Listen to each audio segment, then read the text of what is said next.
Let's talk now to Doug Sloan. He's a senior principal consultant at the National Capital Strategy Group. He's also first vice president of the Washington chapter of America's oldest civil rights organization, the NAACP. He joins us from Washington.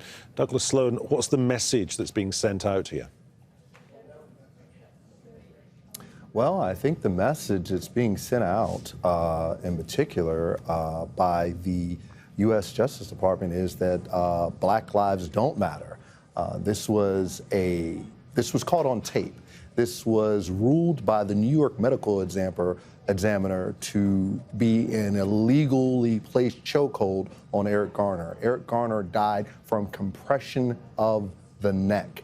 We all saw this. We all saw what happened.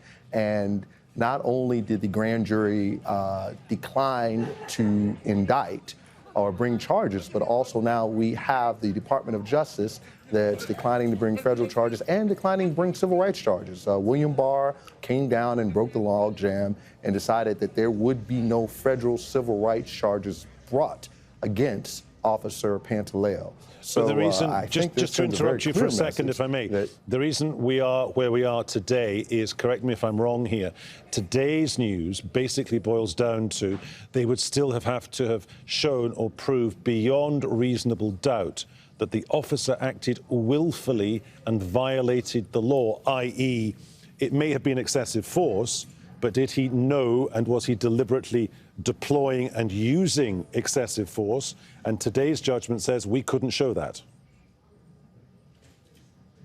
Well, the beauty of this issue is that we have everything on videotape. Employing a chokehold, which is used in mixed martial arts to disable and to bring someone down in a combat, is not allowed by the New York City Police Department.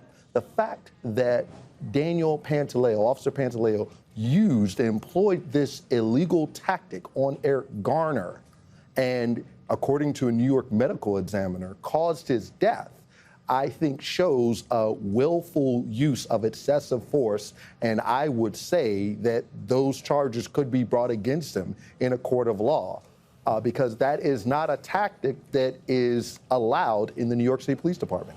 And as an officer operating under the color of the law, he should know that. Understood. Pardon me for interrupting you again. I noticed on her Twitter feed, Gwen Carr saying 11 times, this is not the end.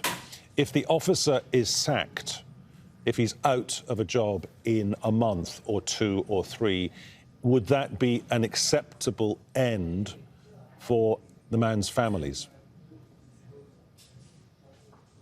Ideally not, because this is not the only incident of excessive force used by the New York City Police Department, nor by police departments across the country. We need a wholesale retraining and of police departments across the country about how to deal with communities of color. We are seeing this time and time again, disparate treatment of blacks and other minorities at the hands of the police. It is unacceptable. We have to make a fundamental change in how our law enforcement agencies and departments police our communities. It is imperative, and we have to move forward. So, no, it's not acceptable. We need more. OK, it is not. It's clearly not related at all to the debate that's going on in Washington right now to do with your US President, Donald Trump, and what he's been saying about 4 US Congresswomen. However, does it chime with some sort of institutionalized attitude, the negative consequences of which end up with a man dead on the streets in Staten Island? Well, to an extent, I think it does, because it was Donald Trump's Attorney General, William Barr, that came down and made the final decision on the Justice Department not pursuing civil rights violations against Officer Pantaleo.